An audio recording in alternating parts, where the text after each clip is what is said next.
Hey you guys, it's Janine here, and today I wanted to answer the question, how much of your portfolio should be in one ETF?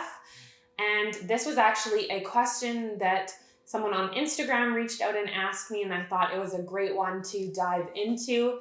I am pretty active over on Instagram asking for my followers' input and if they have any questions. So if you don't already follow me over there, head on over to Instagram and go follow my account at Janine Rogan, and you will definitely receive some great financial advice and get to interact with me on a daily basis. Now, when you're looking at how much of your portfolio to put into a specific ETF, I would say that there's a couple of things to actually base this off of. So the first is the dollar amount. And you need to, I guess, look at this from the perspective of how much of your portfolio is actually going to be invested in equities or in ETFs.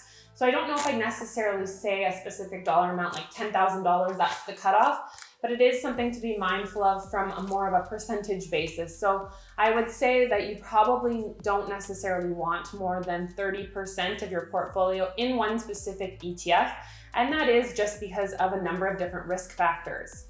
Some of the things that you need to look at are what industries the ETF is actually invested in, what kind of companies. Sometimes you may actually be invested in two ETFs that look different from the name, but when you dig into some of the investments that are held within that specific ETF, a lot of the companies that they invest in and a lot of the industries, as well as the countries that they invest in, are actually very similar. And this can be very risky from an investment standpoint. When you are investing, you want to make sure that you are diversified across many different industries, as well as many different companies, and ultimately many different countries.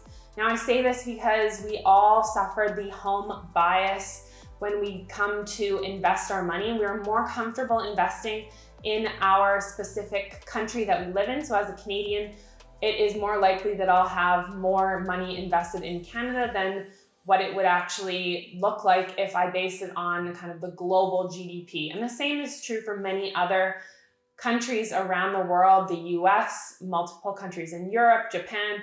We all have kind of a bias to actually invest in companies within our country a little bit more than maybe we should. The last thing that you want to consider is, of course, your risk tolerance. So the more you put in one specific fund or one specific area, the more risky things are. So having it diversified across many different types of ETFs while still obviously maintaining a low management expense ratio fee is going to be important when you are looking at minimizing the risk across your portfolio. And when I talk about risk, I don't just want to talk about equities. If you have everything invested in one bond fund, that can be incredibly risky as well. So at the end of the day, I would say probably no more than 30% of your portfolio in one specific ETF. But of course, make sure that you are looking across different countries, different industries, as well as different companies that ETF is invested in. If you enjoyed this video, please give it a thumbs up and subscribe to my channel. And if you have any questions, leave them in the comments section below. And I'll see you next week.